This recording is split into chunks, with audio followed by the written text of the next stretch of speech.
"She's just a lonely old woman," my daughter laughed into the mic. It wasn't even the words, it was the timing. The way she let the pause hang just long enough for the room to absorb the sting before delivering the punchline.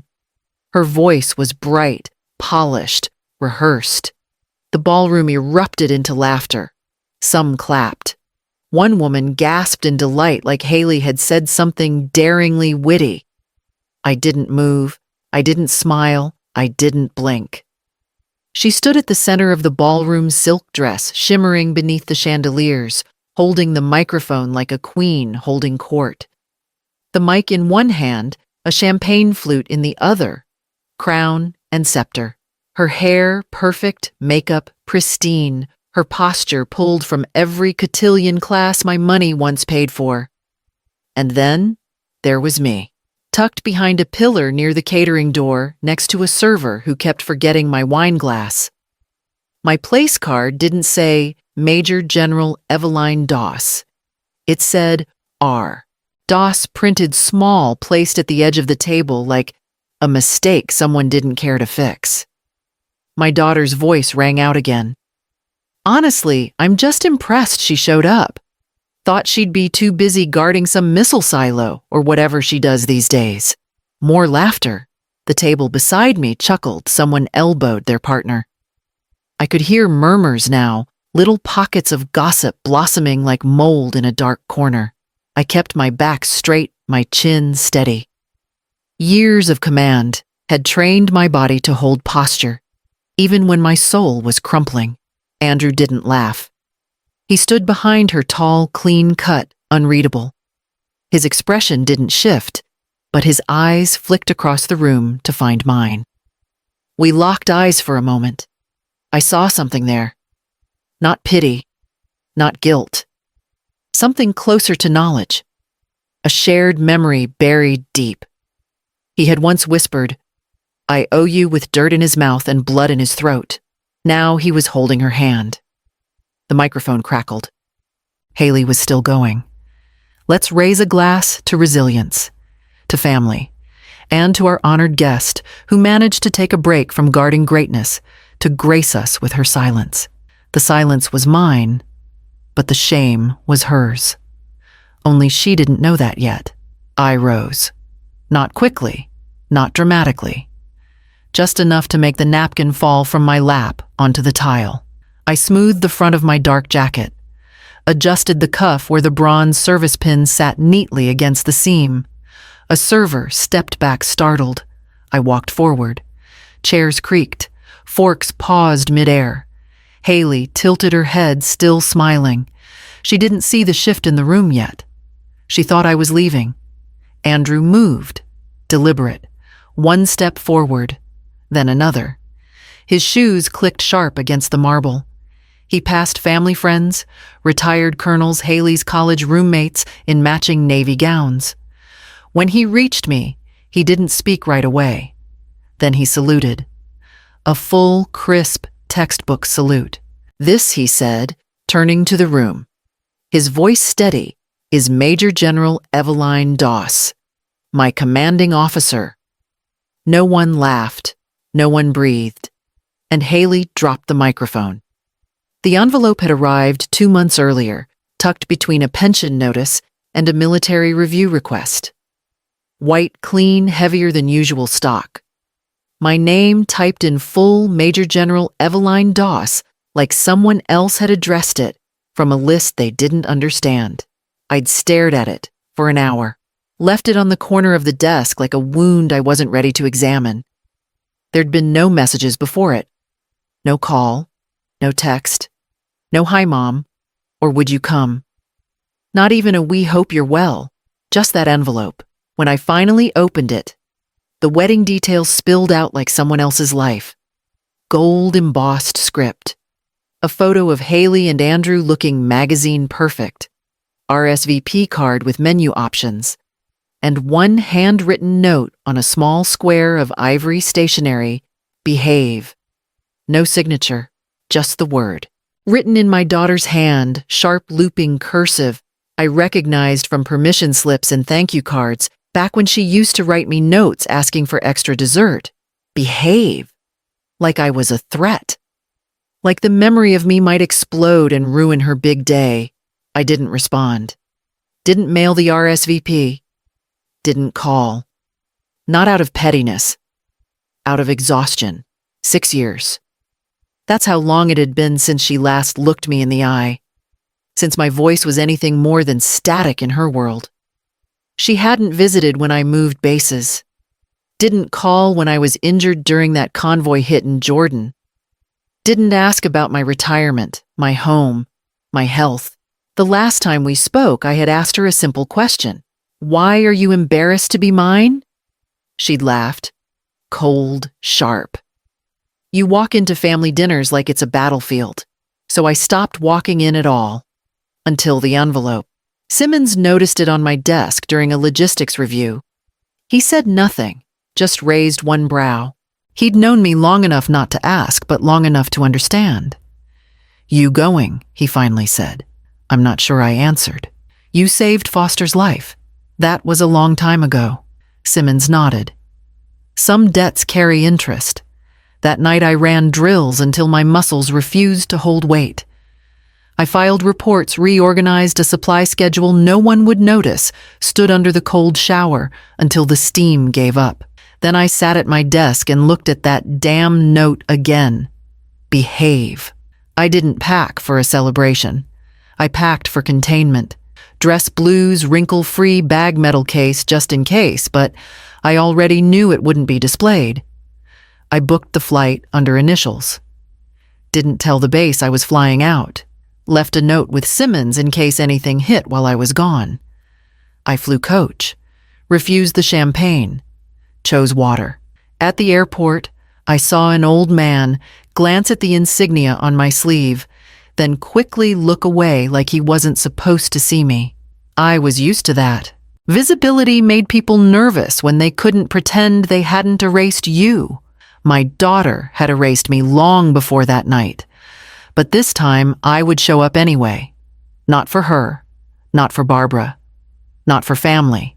I went because after 6 years of silence, they were finally going to look me in the face again, and I wanted them to see exactly what they threw away. Because Andrew Foster knew what it meant to owe your life to someone they called a disgrace. I found the seating chart by accident. It stood near the entrance of the church foyer, propped on a gold easel like a piece of art. Names in soft cursive. Rows and rows of them grouped by tables wrapped in pastel florals and numbered with delicate calligraphy. My eyes moved automatically. DOS Eveline. DOS General. DOS R. Nothing. I scanned again. This time slower. Haley's friends were up front. College roommates. Bridesmaids. Cousins she never bothered to call but remembered for the optics. Barbara had a full table for her bridge club. A few retired officers had places near the center, likely Andrew's contacts. Then I saw it. Table 12, near the bottom. Small font, tucked next to venue staff break room. R. DOS.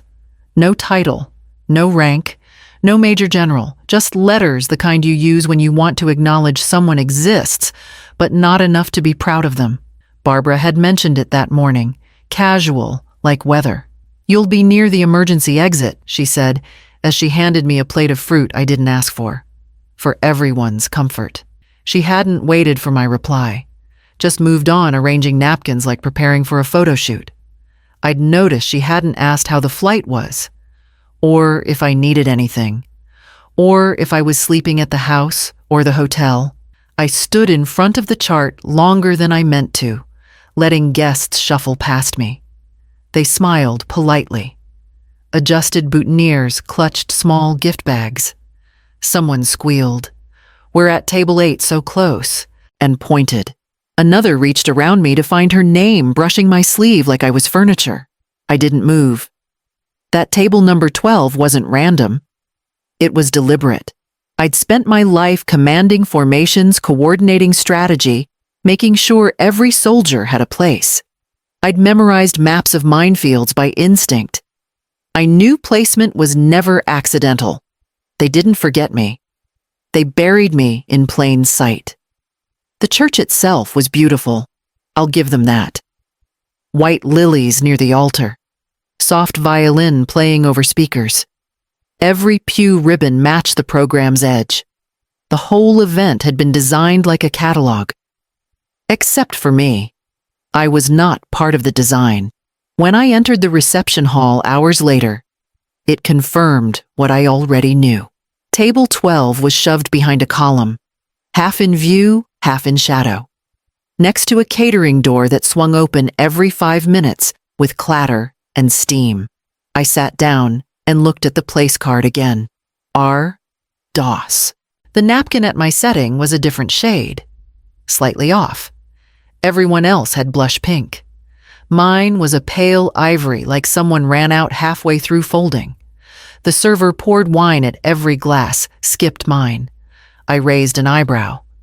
He glanced at his chart and said, "Oh, non-drinking guest," I didn't correct him. I'd been labeled many things in this family. Adding another one didn't change a thing. From across the room, I could see Haley being photographed, laughing, lifting her glass. She didn't look in my direction once. Andrew was beside her, hand at the small of her back, smile tight, and I sat with the noise of the kitchen behind me, the music too soft to reach this corner. Forgotten, but seated. Invisible, but present. When Barbara raised her glass and toasted to loyalty, the words barely reached my side of the room. But I heard them. And I knew exactly who that toast wasn't meant for. Because the joke was never the first betrayal. It was just the one they delivered with a mic. Dinner began like a performance. Chandeliers, glowing forks aligned like soldiers in formation. Laughter rehearsed. I watched it all from the edge of the room. Table 12 half shadowed by a pillar, the kitchen door creaking open and closed behind me. My chair was just far enough from the center to blur me out of the family portraits, but close enough to prove I had technically been invited. My napkins, still folded, sat paler than the rest, just a shade off like me. Maybe a mistake. Maybe a message. The server poured wine into the glasses around me, then skipped mine. When I asked, he consulted his chart. Non-drinking guest, he said, then moved on. I didn't argue. I wasn't thirsty. I was watching. Haley laughed too loudly at something her cousin said. Someone made a joke about cold feet and the table erupted. Barbara fluttered among them like a hostess at a gala, brushing invisible lint from sleeves, correcting napkin folds with delicate precision. She wore gold anchor earrings. My father's old service symbol turned into jewelry. She never wore them at his funeral. When the former Colonel Wilkins looked over at me, he furrowed his brow. "You look familiar," he said, more to himself than to me. Barbara leaned in before I could reply. "Oh, Rebecca's been overseas, doing security work." The words dropped like a slap wrapped in linen. I looked at her, but she avoided my eyes. "Security detail," Haley added brightly, twisting the knife. "She guards doors. Important ones, I'm sure." Soft laughter rippled across the table. It didn't reach mine. I lowered my gaze to the silverware. A salad fork, a dessert spoon, a butter knife sharp enough for pretense but too dull to matter. Their smiles tightened around the edges. I knew that tension. I'd seen it in debriefs in high-stakes rooms where people tried to pretend they weren't afraid. Wilkins tilted his head again. "Wait a minute," he murmured. "Afghanistan, Fob Kalma." I didn't blink.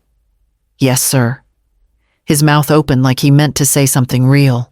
But then Barbara gave the slightest shake of her head.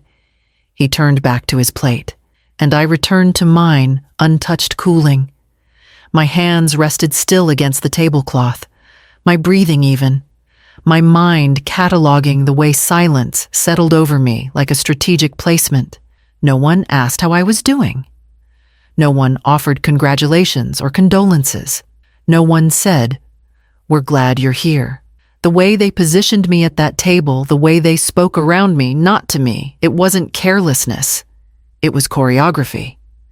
They knew exactly where they put me, and exactly what they wanted me to be. So when Haley raised her glass and called me the silent sentinel, I didn't flinch. I just took the wine I'd poured myself, lifted it slowly, and drank. It tasted expensive and empty. Then she turned and smiled, microphone now in hand. And with the same voice she once used to tell teachers I was just going through a phase, she began her toast. He didn't laugh. Not when she mocked me. Not when Barbara dismissed me as logistics. Not even when someone near the bridal table whispered, "She looks so severe." Andrew just stood there, polished, steady, silent. I knew that stillness. I'd seen it once before, under a sky thick with dust and screaming. 3 years ago. Helmand Province. The ground had cracked open beneath us, and the radio static turned to panic. Andrew Foster had stepped where no man should have, on a mine, half buried, primed. He'd stopped breathing. I hadn't. "Don't move," I'd said. My voice had cut through the chaos, sharp as a knife. He froze. Didn't twitch. Didn't even blink. Just stood there, sweat soaking through his vest, while I crawled through broken rock and hot metal toward him. 10 feet of death between us. The crawl was slow. My elbows bled through my uniform. Every inch was a risk, every movement rehearsed in memory, not comfort. When I reached him, I didn't speak. Words were weight. Just motion. Kneeling. Examining. Disarming. When the click finally sounded, the one that meant it was safe, he collapsed into my arms. Cried, just once. A single ragged breath that ripped its way out of his chest. "I owe you," he'd whispered into my shoulder. "I owe you everything." He was airlifted out before he could bleed out. His leg would never be the same. But he lived. And now he was here, standing beside the daughter who didn't speak my name, holding the hand of the woman who once said I was a shame in pressed uniform. I didn't expect him to say anything at the wedding. I didn't need it. Gratitude never arrived on cue. But he hadn't forgotten. I saw it in the way he watched me. Not with guilt. With weight. He hadn't told Haley. I was sure of it. If she'd known, she would have twisted it. Made herself the heroine in a story that didn't belong to her. I wondered when he found out who she really was. Before the engagement. After the RSVP cards. Maybe on the day she signed the note that said, "Behave." The room buzzed around him, music, laughter glasses clinking. But he was still. Unmoving. A soldier at attention waiting for the right moment. I'd given him his life back once. I hadn't expected him to use it for this. Not until he stepped away from her during that toast. Not until he walked straight toward me. Eyes locked, chin lifted, and raised his hand in the clean, precise salute of a man, honoring his commander. "Ma'am," he said. The room stilled. "This is Major General Eveline Doss, my commanding officer." Gasps, not whispers. Gasps. I didn't move. I didn't need to. I had already stood up once to save him. Now he was standing up to return the favor. They buried my father with full honors. 21 gun salute. Flag-draped casket. A Marine Corps band that played each note like it had never heard disapproval. They had invited the neighbors of the bridge club, the pastor, who hadn't seen him in 5 years. But not me. Not really. The program had my name listed under family guests. Nothing more. When I arrived at the cemetery gates early and alone, the man in charge of seating gave me a quick glance, then a clipboard nod. Overflows that way. I looked down at my uniform, dress blues, medals aligned, hair pulled tight and smooth. I looked like every standard they had raised me to believe mattered. But it wasn't what they wanted. "Don't come in uniform," Barbara had warned on the phone. "It'll look like you're trying to outshine everyone." He was my father. And that uniform, it wasn't shine. It was service. the kind that took pieces of me and never gave them back. I had worn it to war, to briefings, to witness men die and make sure their mothers knew their names were said with honor. But my mother didn't want me to wear it to his funeral. She didn't save me a seat. I stood in the back, behind the third row. Haley sat next to Barbara, her black heels crossed neatly, hands folded just right. She didn't turn when I arrived. Not even a glance. No nod. They carried his casket past me like I was part of the ground it rolled over.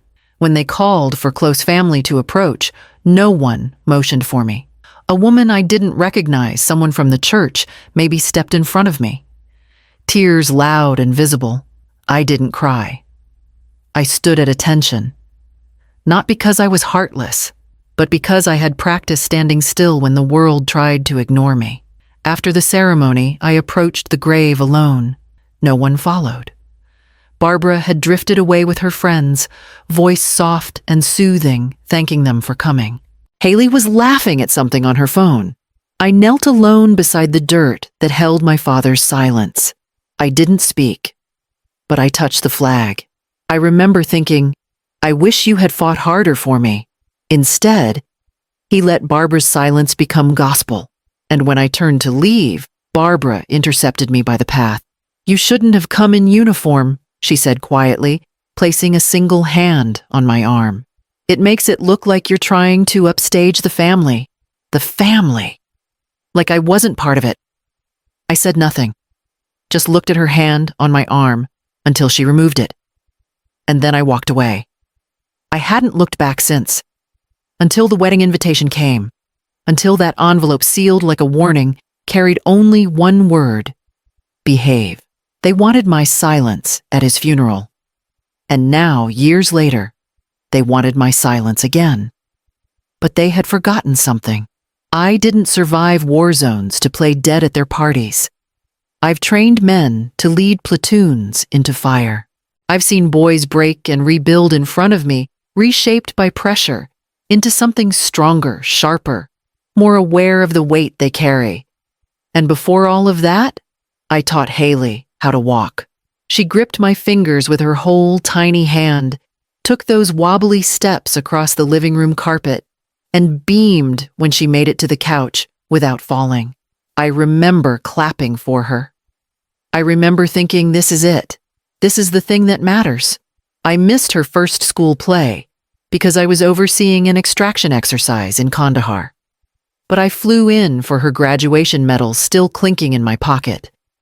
I missed some weekends. I never missed a birthday. I wrote letters from every outpost. I called when I could, sent gifts on time, made videos when bandwidth allowed, and slowly she began to pull away. At first, it was small missed phone calls, short replies, eye rolls when I corrected her posture or asked how school was going. But it grew. By college, she introduced me as Eveline to her friends. Not Mom. Eveline. At family dinners, she'd mock my voice low-clipped, practiced from years in uniform. She's always on guard, she'd say, smiling. It's like eating with a drill sergeant. I'd laugh quietly, pretend it didn't sting. One night I overheard her tell a cousin, she only knows how to give orders. Not love. That was the night I stopped offering either. You raise a child thinking they're your legacy. Then one day you realize they've been learning how to erase you. Maybe it wasn't personal. Maybe Haley just wanted a version of family she could polish, one that didn't include a mother who carried scars under her medals. Maybe she resented the silence I brought home with me after each deployment. Maybe it was easier to rewrite me into a symbol than sit down and ask who I really was. Still, I stayed. Supported her college tuition when her part-time job didn't cover the extras, paid off her car note after her second fender bender, stood in the rain with jumper cables when her battery died at 2 a.m., but none of that came with applause. It came with distance. And the more I gave, the more invisible I became. I once taught a unit how to breach a building under fire, but I couldn't teach my daughter how to see me without shame. She started referring to me as too intense, said I intimidated guests. stopped inviting me to anything except the obligatory events, baby showers for other people, anniversaries of people I barely knew, and then she stopped inviting me at all. Until the wedding. That's the thing about shame. It only calls when it needs something. They didn't want a mother at the ceremony. They wanted a symbol of endurance they could place neatly at the edge of the room, proof they'd done the right thing by inviting me, but not enough to let me be seen. But Andrew saw, and when he stood bowed and spoke my name in full, when that room finally looked at me the way I'd been begging her to for years, Haley didn't look proud. She looked afraid, because for the first time in her life, she wasn't the loudest truth in the room. The mic was already in her hand before dessert. She stood at the center of the ballroom, like it had been staged for her since childhood. Hair-pinned makeup. Flawless voice, light and sweet. Haley didn't look like someone making a mistake. She looked like someone delivering a practice performance. This family, she began, has always believed in strength, in service, in long-winded emails from a certain someone we all know. A few polite chuckles rolled through the crowd. I didn't move. I didn't flinch. She glanced toward my table barely and smiled, with the same tilt she used to give her high school teachers when turning in late assignments. I mean, even our gatekeeper made it today, she said. Straight from wherever she's stationed now. Protecting buildings, or secrets, or someone else's wedding, probably. The room laughed. But it wasn't the kind of laugh that fills a space with joy. It was sharp, deliberate, the kind that travels faster when it's cruel. Barbara chimed in from her table, voice crisp and well-timed. At least she made it on time. That's progress. Another wave of laughter. Champagne glasses clinked. Someone leaned over and whispered something behind their palm. I caught a glance. I caught the smirk. None of it was accidental. This wasn't a spontaneous jab. It was choreography.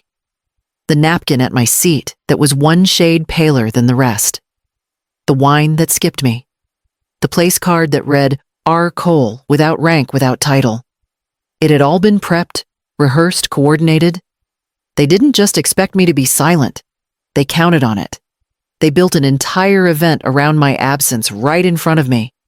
And the worst part? Some of them didn't even know. They were just laughing along, comfortable in the assumption that if someone was being mocked, that person must deserve it.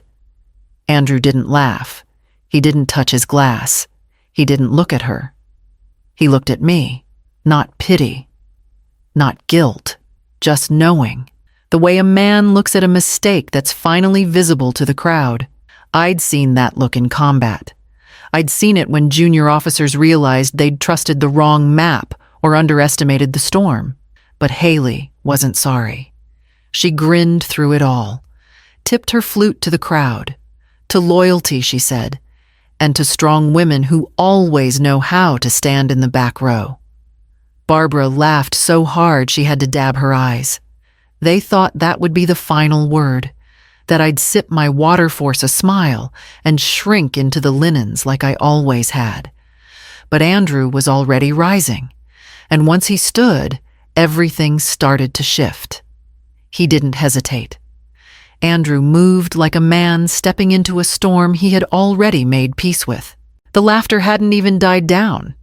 Haley's champagne glass was still raised mid-toast. Barbara's hand still rested smugly against her clutch. The photographers were focused on her smile until their lenses caught the shift. He didn't glance at Haley. He didn't excuse himself. He didn't make a scene. He just walked. Straight toward me. Every step echoed against marble tile and hushed murmurs. Guests turned unsure what they were watching. Chairs shifted.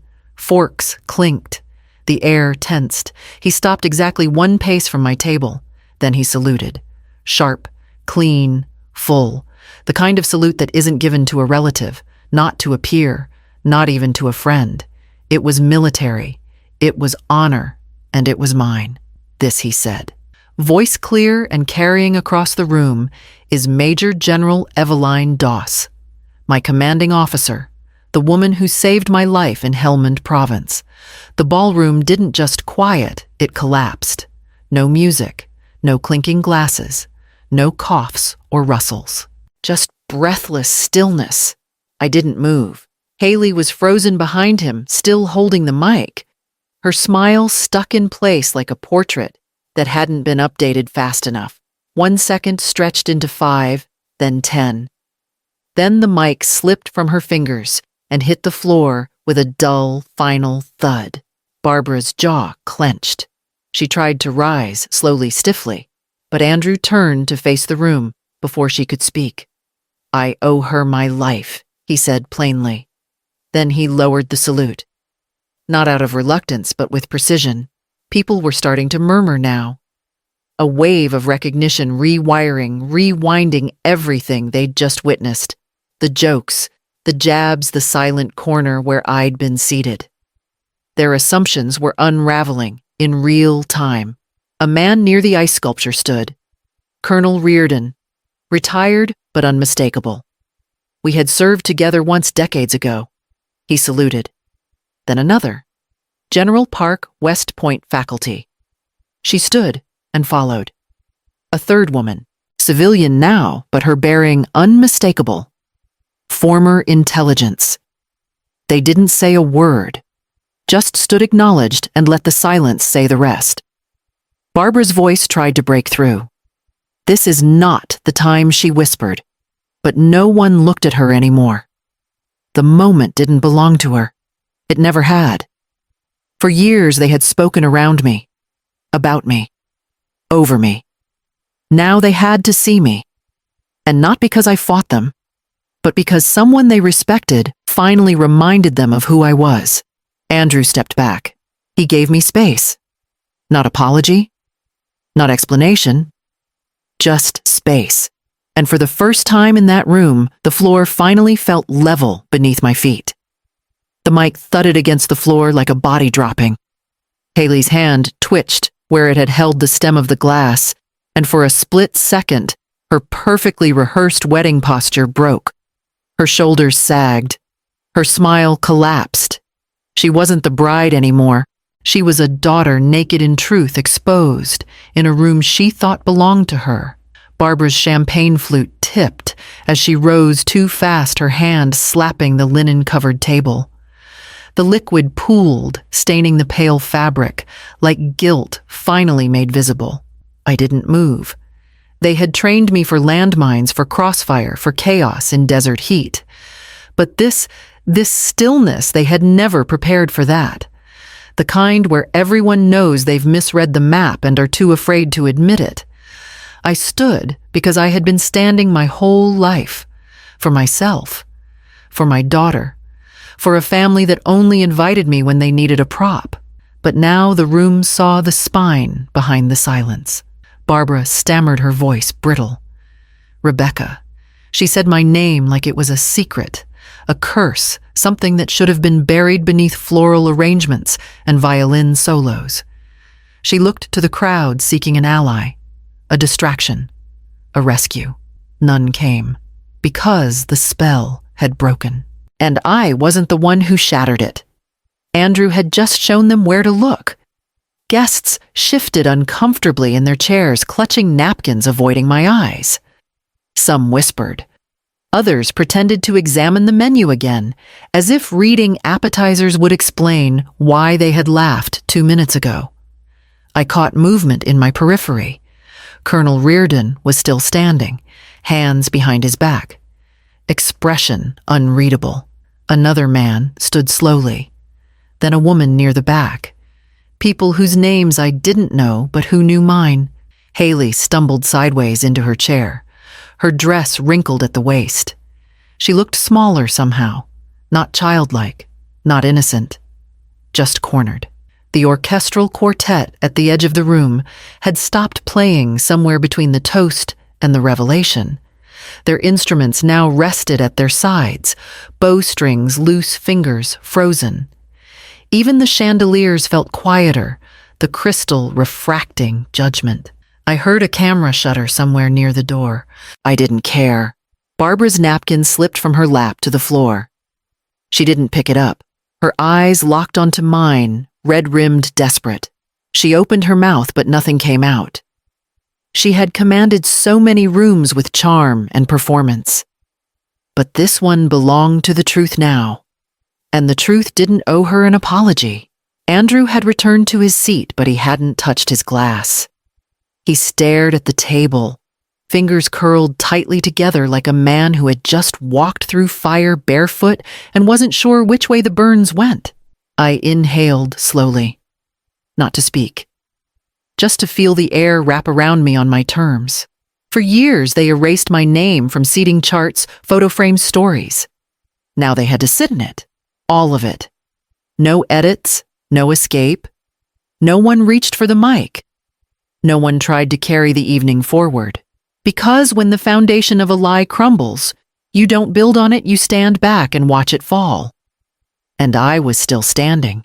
She sat across from me in the hotel lounge the morning after the wedding. Her sunglasses stayed on even though we were indoors. Her hands were tucked neatly in her lap, still trembling beneath the table. I didn't ask why she'd shown up. I already knew. Haley had always been skilled at crafting her version of events, smiling her way through storms she had started, then stepping back before the damage arrived. But today, her armor didn't fit. She cleared her throat first. "Well," she said. Voice too light, too rehearsed last night was dramatic. I said nothing. She reached for the untouched teacup in front of her, then changed her mind. "Look, I went too far. It was a joke. The gate guard thing. Honestly, I didn't think that's the problem.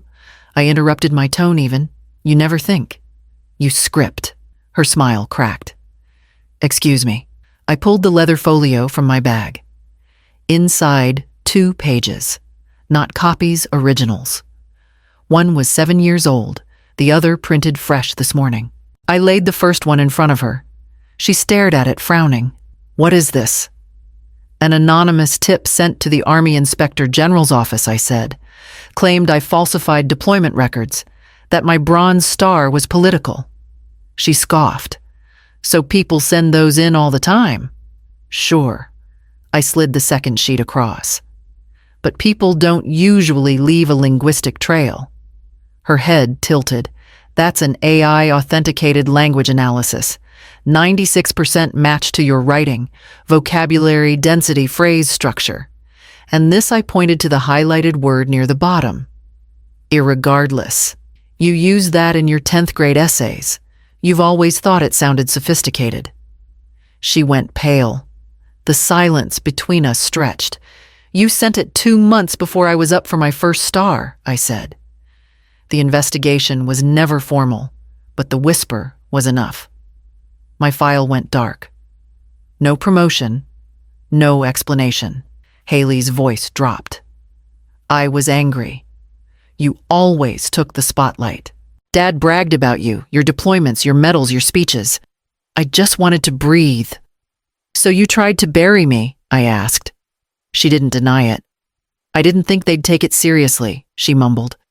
"I just wanted space." "No," I said flatly. "You wanted silence. Mine."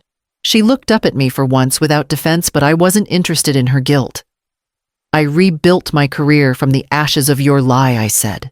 "Every room I entered, I knew someone had read that report. No one said it aloud, but it followed me like shadow." Her hands folded tighter. "I'm sorry." "No, you're not," I replied. "You're exposed." She blinked fast, looking everywhere but at the document still sitting between us, the one that told the truth in black and white. I leaned forward. "I saved your husband's life. You tried to destroy mine. And the irony is you needed the spotlight so badly you stepped into it without realizing what would show." She didn't speak again. I stood, slid both documents back into the folio, and buttoned my coat. She remained frozen, her lips parted, eyes hollow. Outside, the city moved as if nothing had shifted. But inside that quiet corner of the hotel lounge, everything had. I didn't look back as I walked out, because I still had one more conversation waiting for me on the rooftop. She used those exact words.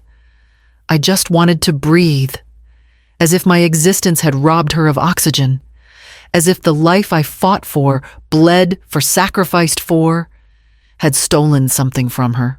I stared at her across that polished table, the documents now tucked back into my coat pocket, but their weight still pressing between us. "So, you suffocated me," I said. She flinched, but she didn't apologize. "I didn't mean for it to go that far," she mumbled. "I was just tired of being compared to you, to your medals, your deployments. Every time I came home, Dad had a new photo of you in his office. Mom talked about how strong you were. It felt like I was invisible." "No," I said, voice low. "You weren't invisible. You were just unwilling to be ordinary." She looked up sharply. "You wanted to be seen. You wanted attention. So you took mine.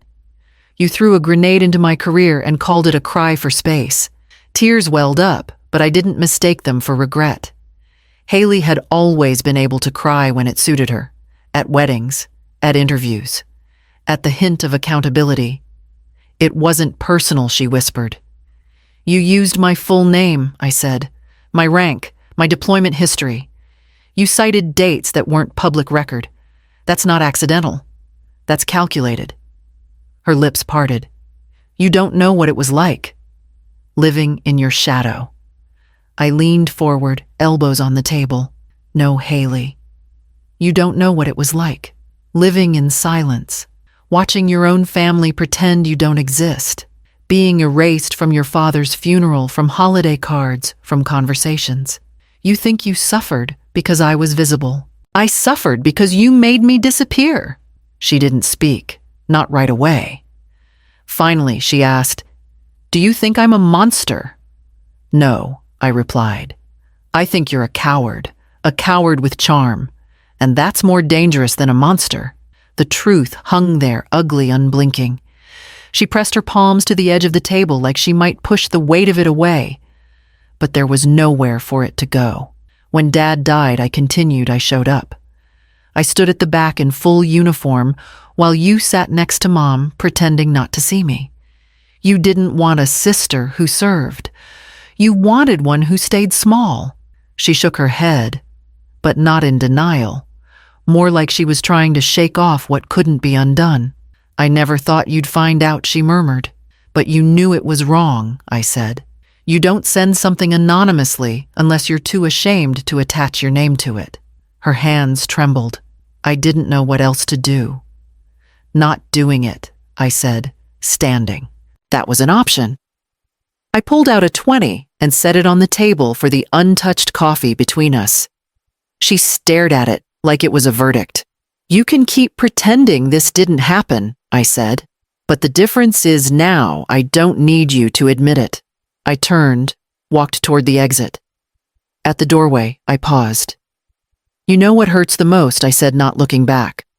I wasn't trying to take up space. I was just trying to survive in it. And then I left because there was one more person I needed to face. Andrew was waiting. The rooftop bar was almost empty. A couple at the far end murmured over cocktails. The wind came in soft currents, warm against my neck. I spotted him at the railing, Andrew. Glass in hand, shoulders stiff back to me. He didn't turn when I approached. "I didn't think you'd come," he said. "You asked." He nodded once slowly. "Didn't mean you'd say yes." I joined him at the railing. Below, the city glittered like it had no memory of the night before. The sky had the same bruised glow it always did, after a long day fading into something forgettable. "I figured you had something to say," I said. He took a breath. "You want to talk about Hellman No?" I waited a beat. "Do you?" He looked at me then. Really looked. Not the glance from a ballroom across laughter, but the stare of a man who knew what it cost to carry silence. "You saved my life," he said. "That's old news." "Not to me." He paused, took a sip from his glass. "She doesn't know. Haley. I never told her about the minefield. What you did. I knew she'd twist it. Make it about her. Turn it into something soft and digestible. She would have made herself the hero I said. Exactly. I didn't reply. I let the truth hang. He stared down at the streetlights far below. I followed your career, quietly. Every promotion, every speech. I kept the article when you got your second star. Why? Because I owed you. And because, he paused, voice lowering, I respected you more than anyone I've ever met. I looked at him sideways. Then why marry her? That stopped him. He exhaled hard. Because she was easy, he said finally. Because the Coles offered a life that felt clean, safe. I was tired of almost dying. I wanted stability. She's not stable, I said. She's strategy. He chuckled, dry, bitter. Yeah. I figured that out a week after I proposed. I nodded. You know she sent in the tip, right? I said. The one that stalled my first star. His head turned slowly. I suspected. I didn't want to believe it. But when I saw your face last night, he looked down. I knew. She signed it anonymously, I said. But her fingerprints are all over it. He clenched the railing knuckles, pale. You stood up last night, I said. Because you knew if you didn't, you'd become one of them. He didn't deny it. I didn't say thank you, I added. I didn't do it for that. I know. The wind shifted, bringing in the faint scent of spring. He faced me fully, now eyes clear. I'll never use your name to protect mine again, he said. Good, I said. Because it's not your shield. He nodded. It wasn't agreement. It was understanding. And for once, I didn't feel invisible. I left first. Stepped toward the stairwell with steady feet.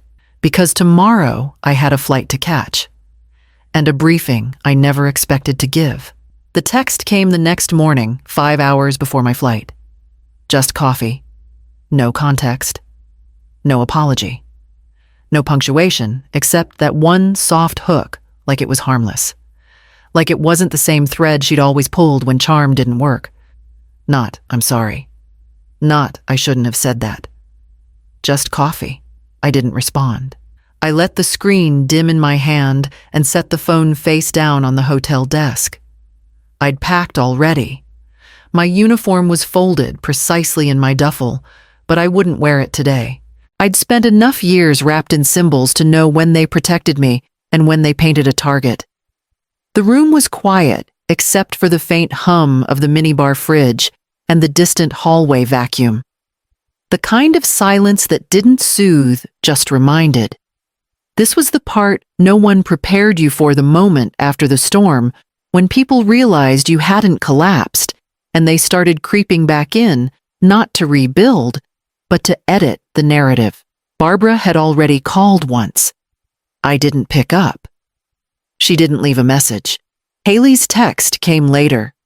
Just coffee. As if we were equals. As if she hadn't tried to destroy me and simply hoped I wouldn't notice. I remembered the last time she used that phrase 6 years ago. After Dad's funeral, when she cornered me in the kitchen while Barbara was still wiping down the counter like grief could be polished away. Just coffee, she'd said back then, pouring herself a cup like nothing had happened. No seat left for me in the front row. No acknowledgement I'd flown 18 hours just to be treated like the help. No apology for turning my life into a family inconvenience. Just coffee. I watched her stir in too much sugar the same way she always had. Her nails perfectly manicured her back to me as if I were invisible again. I hadn't answered then either. I'd walked out. And here she was, again, same line, same strategy. It wasn't an olive branch. It was a test, a temperature check. She wanted to see if the room had cooled off enough for her to re-enter without consequence. She didn't want forgiveness. She wanted access. That text wasn't about repairing anything. It was about control. About saying, I still get to speak first. But not this time. This time she could sit in the quiet she created. I poured myself a black coffee from the in-room machine. It was bitter. I drank it anyway. No sugar, no smoothing over. I glanced once more at the phone. Then I opened my calendar, 0800, Reagan National 0930, Press briefing, 1100, Defense Subcommittee listening session. The briefing wasn't about Haley, not officially. It wasn't about Barbara or my first star or the funeral I stood through like a ghost. But it was. It was about every woman told she was too much. Every soldier whose family sabotaged her service. Every daughter erased because she chose to be something they couldn't control. I closed the suitcase and zipped it shut. Then I picked up the phone and deleted the message without a second thought. By the time my car pulled up to the terminal, I was already reviewing my talking points. The past had already said enough. Now, it was time to speak. The Resilience Foundation went live on a Tuesday morning. No announcement, no parade, no headline, just a simple site, clean and stark, with one statement across the top. Some wounds don't bleed. We still treat them. It wasn't hard to find people who understood. The inbox filled before lunch. By 5 p.m., we'd already hit capacity. There were emails from enlisted women whose husbands had leaked deployment details to their in-laws, officers whose brothers filed false financial reports out of jealousy, cadets disowned for being too focused on duty instead of babysitting younger siblings, and the ones like me, the ones who had learned how to polish medals in silence while being erased from their own family tables. I didn't answer all of them. I couldn't. But I read every line, every name, every scar. I built a small team, quiet, efficient. 1 legal aide, 2 policy researchers, and a retired communications officer who used to run press for the Secretary of the Navy. I didn't ask for favors. I didn't ask for permission. I knew what needed to be done. The language came first. We wrote it with surgical precision, no fluff, no pity. Just data case law precedent. We used their words, but finally gave them weight. By Friday, we had a working draft. By Monday, I had a briefing slot at the Capitol. Not because I pulled strings, but because people had finally started listening. The night before the hearing, I stayed up late rewriting the last paragraph. I wasn't trying to sound angry. I didn't need to be loud. They'd already seen what happened when I stood still and let truth echo. At 0800 the next morning, I stepped into the hearing room. Civilian clothes, no stars, no ribbons, just a clean blazer and a binder that felt heavier than it looked. The room didn't erupt when I entered, but heads turned. Some tilted. They knew. They'd seen the video. They'd read the article. The one with the photo of me at the wedding, standing silent, while the groom saluted and the bride nearly collapsed. I didn't tell them what happened that night. I didn't name names. I didn't need to. I spoke of patterns of systems, of the quiet sabotage so many of us endured, not from enemies, but from the very people who swore they loved us. I ended the testimony with a single line. The first time they ignored me, it was personal. The second time, that would be policy failure. There was no applause. That wasn't how these rooms worked. But no one blinked when the funding vote passed committee 2 days later. 2 weeks after that, a junior senator barely 35 quoted my speech during a floor debate on military family ethics. They didn't say my name, not yet. But they knew where it started. I didn't need microphones or TV cameras. I didn't need to make noise. I just needed to move quietly and let the system follow. Later that night, I received an email forwarded from our intake form. Subject line: I heard what you said. I'm ready to say it too. That was the whole body of the message. No name, no rank, just readiness. And that's when I knew the silence wasn't just broken. It had finally become a signal. They don't whisper it anymore. Not like they used to through gritted teeth at dinner tables behind folded napkins in church parking lots. Now they say it carefully. Fully. General Doss. Reporters pronounce it with precision during interviews. Analysts mention it on morning panels looking down at cue cards like it's a name too sharp to mishandle. Even Barbara. At the last family function, she dared to attend the retirement ceremony of an uncle I barely remembered she said it aloud. Introduced me to some woman from the Historical Society like I hadn't grown up in that same town. This is my daughter, General Doss. Not Eveline, not just my daughter, not even Bev's eldest. She wrapped herself in the title like armor, not realizing I didn't wear it for her anymore. I nodded, politely, didn't correct her, didn't add warmth. She reached for relevance, and I let her hang in the air. The first time I heard it on national television, I was at a diner near Quantico. Old place. Smelled like burnt bacon and bleach. The screen above the counter flickered between cable news segments and weather reports. And then there it was, my face centered in the frame, with the caption, Major General Doss spearheads bill to protect military from family sabotage. The clip was short, 60 seconds. But I'll never forget the way the anchor said it. Doss, who led 2 brigades in Afghanistan and was awarded the Bronze Star, has introduced legislation targeting covert defamation from spouses and family members, a policy some are calling long overdue. No embellishment, no smear, just facts. I stirred my coffee once slowly, then sipped it black. A man 2 stools down glanced at the screen, then at me, his brow furrowed. I saw the moment he put it together. "You're her," he said. I didn't answer. He nodded to himself. Took guts. That was all. He turned back to his pancakes. I never craved attention, just accuracy. For too long, they built myths around me, cold, bitter, difficult. A woman too proud to apologize, too serious, too disciplined.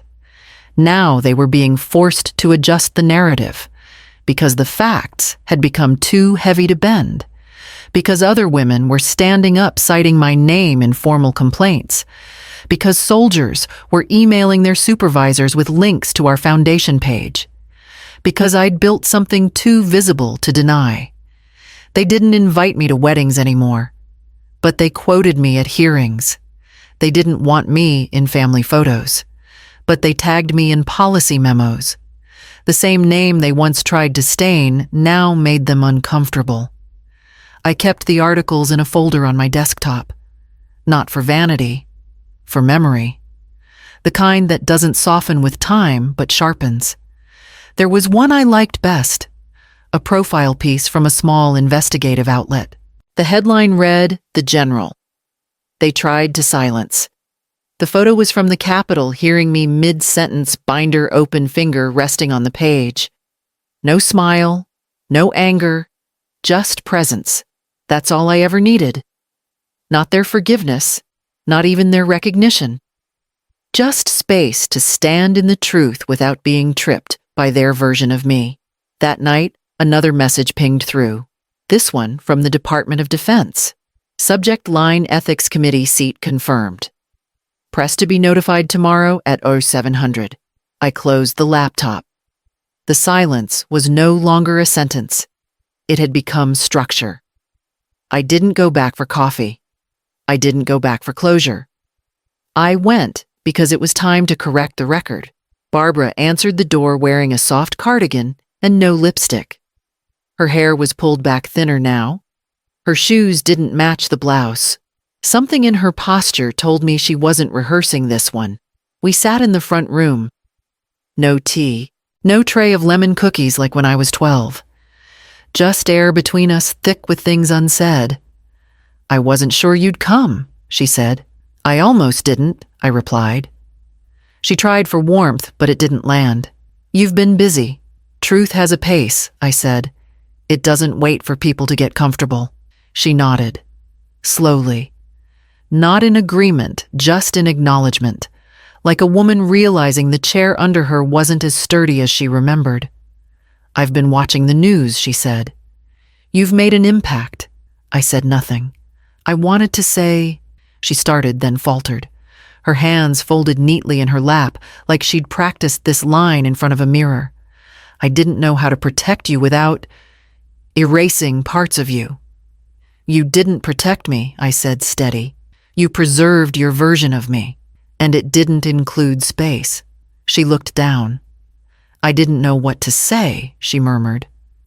Then say nothing, I replied, but don't rewrite me after I'm gone.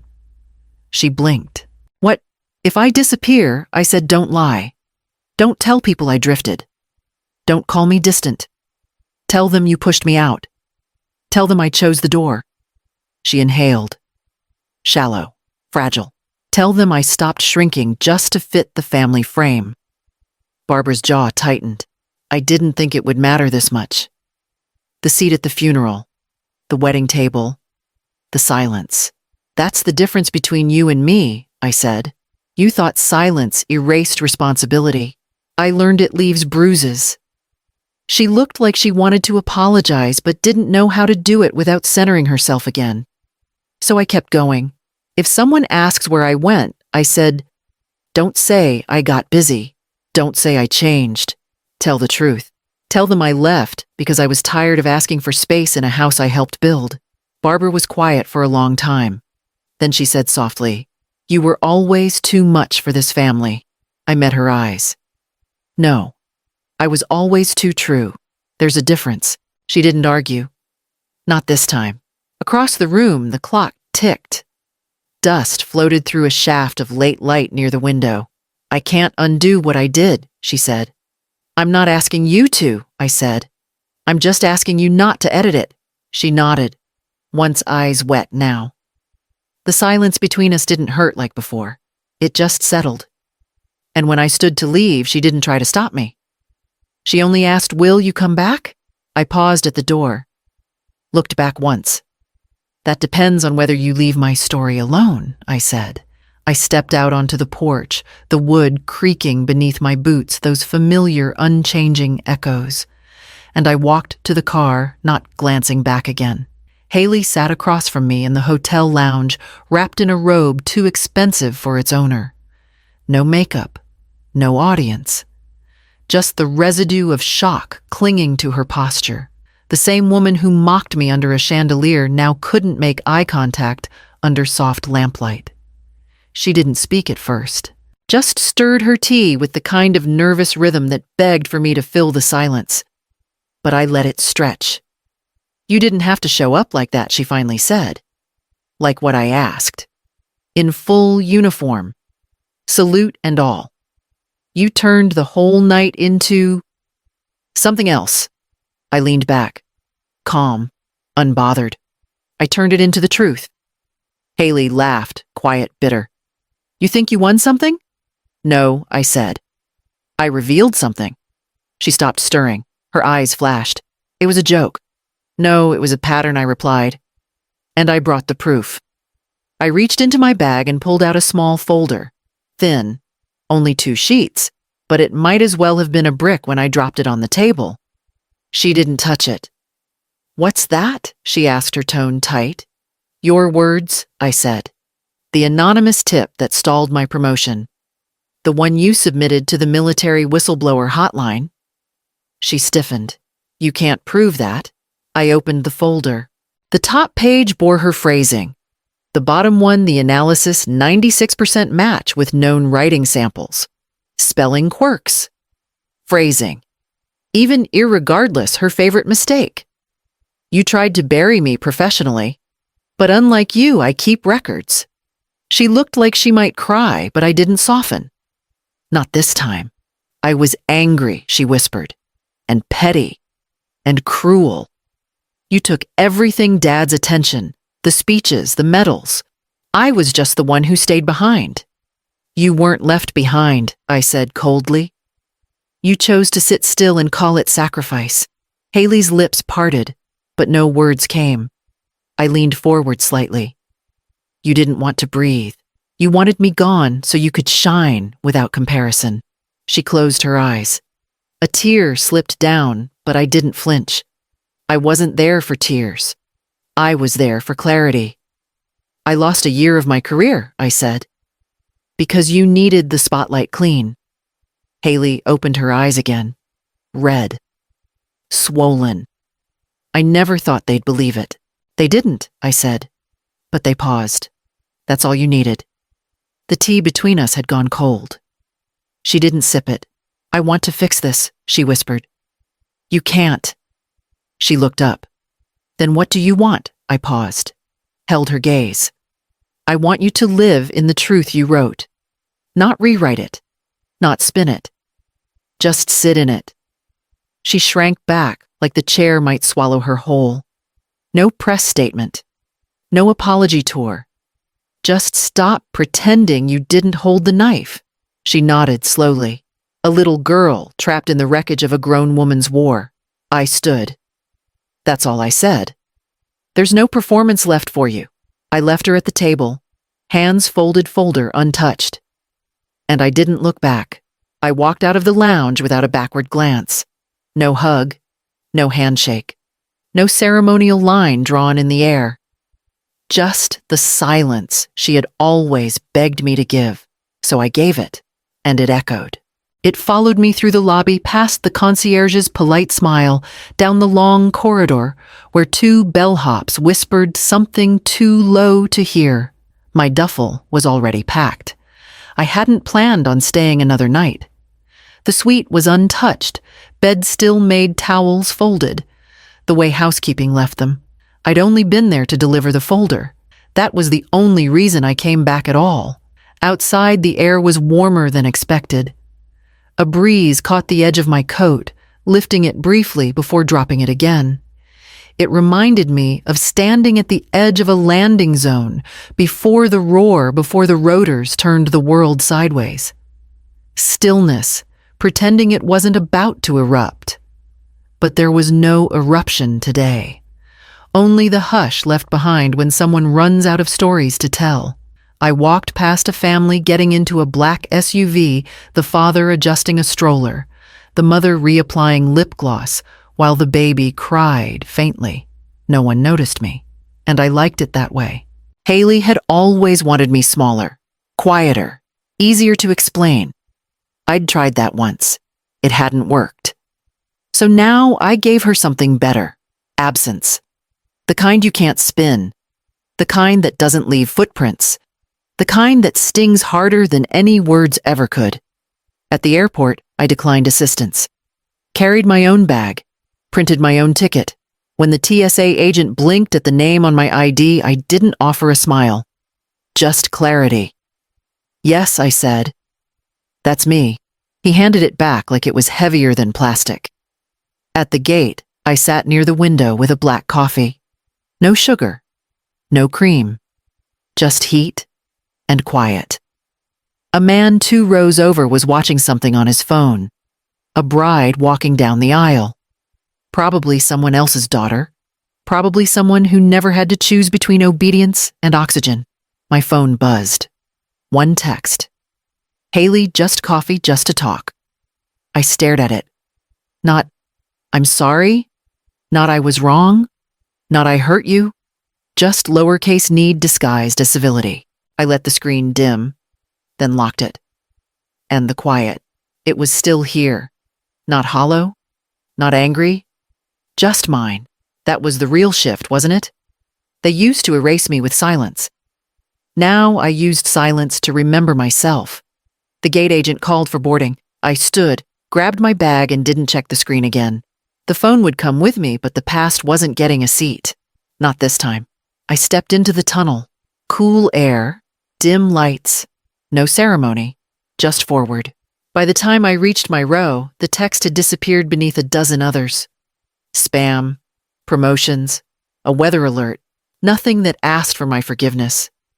Nothing pretending it had earned my trust. I didn't delete her message. I didn't need to. It was already behind me, just like the apology she couldn't form and the sisterhood she'd never honored. And as the plane lifted from the ground, cutting through cloud, climbing into air so thin it dared you to breathe, I felt it again, that echo, that beautiful, deliberate quiet, the kind that told me I was finally free to hear myself think and to decide what to build next. I live by the coast now. Not the kind you see in travel magazines, no manicured piers, no curated promenades. Just rocks and wind and the kind of sea that never pretends to be calm. It suits me. The cottage is small. Enough space for what I need. A few shelves of books. An easel by the window. One chair at the table. It creaks when I shift, like it remembers another body used to sit across from me. I let it creak. Let things have memory. I'm not afraid of echoes anymore. There's a path behind the house that leads to a cliff. I walk it every morning, coffee in hand, boots pressing into the earth like punctuation. I don't rush. I don't check my phone. I don't carry news from the world that once shouted my name for the wrong reasons. There are no medals on the walls. Not here. I didn't bring them. They stayed in a trunk in storage, along with the uniform I last wore the day I watched my daughter humiliate herself in front of everyone who ever mattered. She hasn't written again. I don't think she will. Barbara sent one card. A holiday greeting that used to come printed with her and Haley's signatures in gold ink. This one was handwritten. No return address. No photos. Just 5 words. You were always right. B. I didn't reply. I don't need to anymore. Sometimes the wind knocks open the shutters in the morning. Sometimes the rain gets in. I mop it up, ere the space light a match for warmth. The sea doesn't apologize for storms. And neither do I. Once a boy from the village asked if I was someone important. He'd seen me on a headline his aunt was reading some old article about policy shifts and ethics reform. I told him no. I told him I used to be loud, but now I'm still. He asked if that made me sad. No, I said. It makes me clear. He didn't understand. That was fine. He would one day. The Resilience Foundation runs without me now. The team handles everything: intakes, press, inquiries, policy meetings. They send updates occasionally. Every email ends the same way. Still serving, still seen. I never reply. I just read them, then close the screen. The impact doesn't need my fingerprints anymore. It has its own heartbeat. I painted the sea last week, not the horizon, just the part where the water crashes into stone. Layers of slate and foam and rage and beauty all wrapped together. I signed my name in the corner and gave it no title. Some things don't need explanation. The journal is full now. Every page scrawled in ink from mornings where silence was my only audience. I locked it in the drawer next to the unopened card. Not to bury anything, just to hold it still. This is what peace looks like when it's earned. Not quiet out of fear, but out of completion. Nothing left to prove. No stage to reclaim. No daughter to rescue from herself. They used to say I walked alone, and maybe I did, but I was never lost. I was just walking toward the version of me that didn't need applause. Only air. Only space. Only the sound of the tide returning again and again, certain of itself. That's who I am now. The one who stayed whole. The one who never needed their table to set her own.